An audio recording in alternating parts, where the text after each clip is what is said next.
ప్రియమైన సహోదరీ సహోదరులకు ప్రభువు పేరిట వందనాలు. మీకు మీ కుటుంబానికి యేసుక్రీస్తు యొద్ద నుండి దీవెనలు ఆశీర్వాదములు మెండుగా కలుగునుగాక.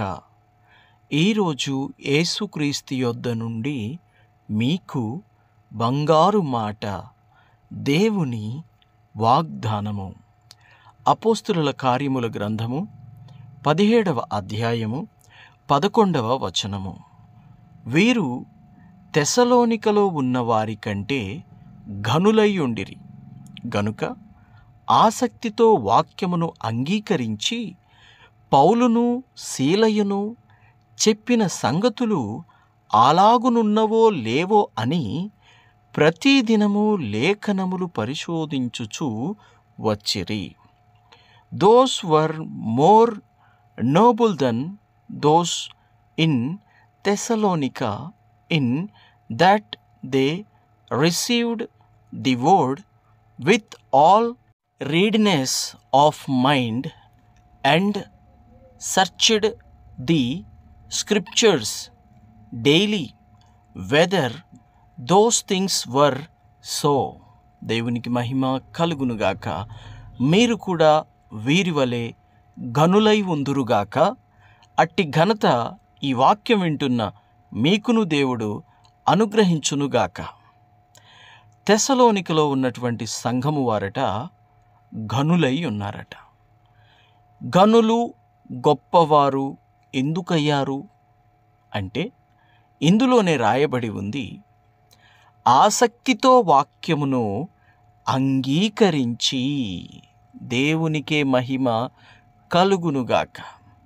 వారు ఘనులు కాబట్టి, వారు వాక్యాన్ని అంగీకరించు మనసు గలవారు కాబట్టి వారు ఘనులుగా ఎంచబడుతున్నారు.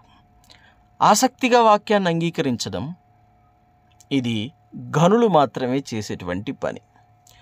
ఈ లోకంలో చాలామంది ప్రభు అయినటువంటి యేసుక్రీస్తును దూషిస్తూ ద్వేషిస్తూ ప్రభువుని అడ్డం పెట్టుకొని, ప్రభువునే దూషించడమే పనిగా పెట్టుకొని, ప్రభువుని ద్వేషించడమే పనిగా పెట్టుకొని, ఆ పని మీద అమాయకమైనటువంటి హిందువులను రెచ్చగొడుతూ వారి యొద్ద నుండి వచ్చే డబ్బులతో బ్రతికేటువంటి వారు చాలామంది ఉన్నారు.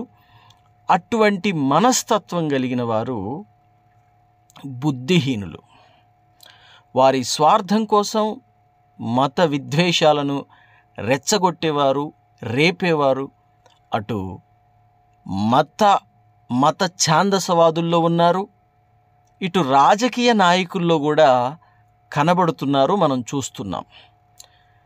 ఇలాంటి పనికిమాలినోళ్ళు కాదు అక్కడున్నవారు. వాక్యాన్ని అంగీకరించి వాక్యానుసారంగా నడుచుకునేటువంటి వారు వీరు. దేవుడికి మహిమ కలుగునుగాక. ఎట్లా అంగీకరిస్తారట వాక్యాన్ని అంటే ఆసక్తితో. ఆసక్తి కావాలి. బైబిల్లో ఒక మాట ఉందండి, ఆసక్తి విషయంలో మాంద్యులు కాకండి అని బైబిల్లో ఉంది. ఆసక్తి విషయంలో మనము మాంద్యులము కావద్దు. ఒకరోజు నేను నా బైబిల్ చదువుకునే ఎదురుగా ఉన్న స్థలంలో నేను ఒక మాట రాసి పెట్టుకున్నాను, ఆసక్తి అని. ఎందుకో తెలుసా, కొన్నిసార్లు ఈ సేవా పరిచర్యలో అలసట మమ్మల్ని, అనగా సేవకులను కమ్ముతుంది. అలసిపోవడం జరుగుతుంది. ఎందుకంటే నిద్ర, ఆహారము ఏవి కూడా సేవకులకు సమయానికి దొరకవు. ఇలా అహర్నిశలు రాత్రింబగళ్ళు ప్రయాసపడుతూ ఉంటే కొన్నిసార్లు నిద్ర వలన, కొన్నిసార్లు ఆహారం వలన, కొన్నిసార్లు అవి సమయానికి తీసుకోలేకపోవడం వలన బలహీనత వచ్చేస్తుంది. కొన్నిసార్లు ఆసక్తి తగ్గిపోతుంది. ఎక్కడ ఆసక్తి తగ్గిపోతుందో అని చెప్పి నా ఎదురుగా ఆసక్తి అని రాసి పెట్టుకున్నాను. నేను బైబిల్ చదువుతుంటే లేదా దేవుడి గురించి ఇంకేదైనా చూస్తుంటే నా ఎదురుగా కనబడుతుంది ఏమిటి అంటే ఆసక్తి అనేటువంటిది. అప్పుడు వెంటనే ఏదైనా చిన్న చితక బలహీనత ఉంటే ప్రభు సన్నిధిలో ప్రార్థన చేసుకుని వదిలేసుకొని ఆసక్తిగా దేవునికి స్తోత్రం. ఆసక్తిగా దేవుని కొరకు పనిచేసేది. వాక్యం చదవటం కావచ్చు, వీడియోలు సిద్ధపరచడం కావచ్చు, ఎవరికైనా ప్రార్థన చేయడం కావచ్చు, అనేకుల కొరకు కన్నీరు విడుస్తూ ప్రార్థన చేయటం కావచ్చు, అనేకుల సమస్యల కొరకు, కష్టాల కొరకు, శ్రమల కొరకు, బాధల కొరకు, కన్నీటి కొరకు, ఇబ్బందుల కొరకు, శోధనల నుండి విడుదల పొందుట కొరకు ఆసక్తిగా నిద్రలు మానేసి ప్రార్థనలు చేసిన రోజులు ఉన్నాయి. ఇప్పటికీ కూడా అదే జరుగుతోంది. దేవునికి మహిమ కలుగునుగాక. ఆసక్తి తగ్గడానికి వీల్లేదు. వాళ్ళు ఆసక్తితో దేవుని వాక్యాన్ని అంగీకరించారు.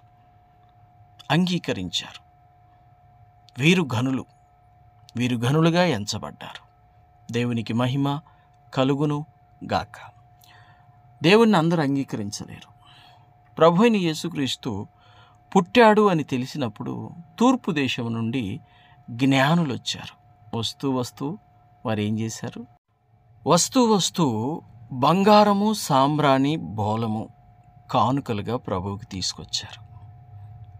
వచ్చిన వారెవరు? జ్ఞానులు.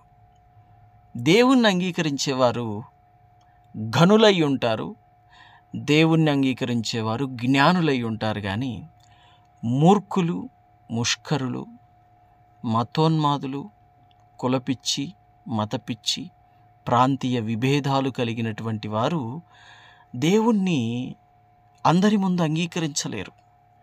కానీ వారికి సత్యం తెలుసు ఏమిటి అనేది. ఎందుకంటే మనం ప్రస్తుతం కల్లారా మనకి తెలిసిన వాళ్ళందరినీ చూస్తున్నాం కదా. తెలిసినా కూడా అందరి ముందు ఒప్పుకోలేరు.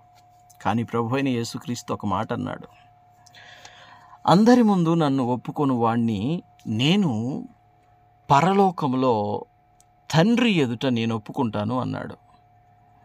ఈ లోకంలో నన్ను అంగీకరిస్తే నేను వాడిని పరలోకంలో అంగీకరిస్తాను అన్నాడు దేవుడు. కాబట్టి దేవుని బిడ్డలారా, మనం ఈ లోకంలో దేవుణ్ణి అంగీకరించాలి. అయ్యో అంగీకరిస్తే ఎలా బ్రదరు, చాలా అవకాశాలు మిస్ అయిపోతాయి అంటే, దేవుని బిడ్డ నేను చెప్తున్నాను, దేవుడు నీకు ఏర్పాటు చేసిన దాని ముందు ఆ వచ్చే చిన్న చితక విషయాలు పెద్ద విషయాలు కానే కాదు. అయితే నువ్వు ఇలా అంగీకరించాలంటే నీకెంతో జ్ఞానం కావాలి, నీకెంతో తెగింపు కావాలి, నీకెంతో భక్తి కావాలి. అది లేకుండా అంగీకరించడం అసాధ్యం. ఒకవేళ అవి కలిగి కానీ దేవుణ్ణి కానీ అందరి ముందు అంగీకరించగలిగితే దేవుడు నిన్ను అద్భుతంగా ఆశీర్వదించి దీవిస్తాడు. దేవునికి స్తోత్రము, మహిమ కలుగునుగాక. చాలామంది నేను క్రైస్తవురాలని చెప్పుకోవడానికి సిగ్గుపడతారు, భయపడతారు. మీ కులాలేమీ మార్చుకోమనట్లేదు, మీ మతాలేమీ మార్చుకోమనట్లేదు. నేను ప్రభువుని నమ్ముతున్నాను, ఎందుకంటే ఆయన నీతిమంతుడు, ఆయన పరిశుద్ధుడు, ఆయన పాపుల కొరకు రక్తం పెట్టాడు. నేను ప్రభువుని నమ్ముతున్నాను, నేను ప్రభువుని విశ్వసిస్తున్నానని చెప్పడం వల్ల మనకు వచ్చే నష్టమేమీ లేదు. మన కులమో మన మతమో మార్చుకోమని ప్రభువు కూడా చెప్పలేదు. ప్రభువు చెప్పని మనం ఎందుకు చేస్తున్నాం?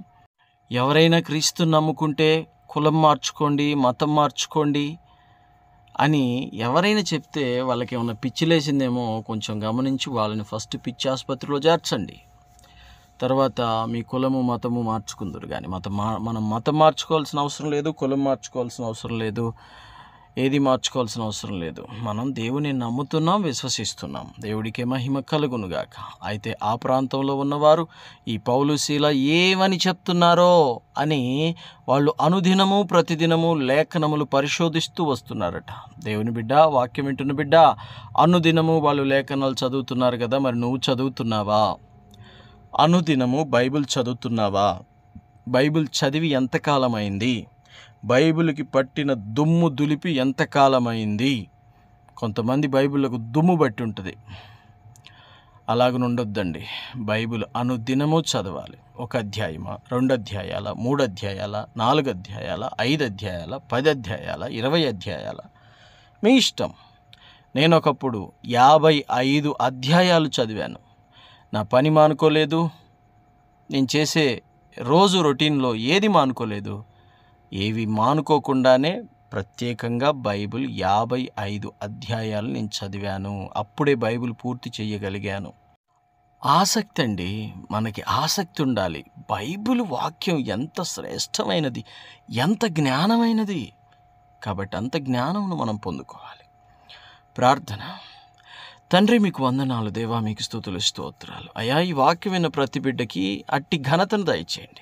ఆసక్తిగా నిన్ను అంగీకరించువారు ఘనులు, జ్ఞానులు, ప్రతి దినము లేఖనములను పరిశోధించుచు ఉండువారు, చదువువారు జ్ఞానులు, ధన్యులు. అట్టి జ్ఞానము, అట్టి ధన్యత ఈ నీ బిడ్డలకు అనుగ్రహించి, ఈ నీ బిడ్డని బ్లెస్ చేసి దీవించి ఆశీర్వదించుమని యేసు నామములో ప్రార్థన చేయుచున్నాము తండ్రి.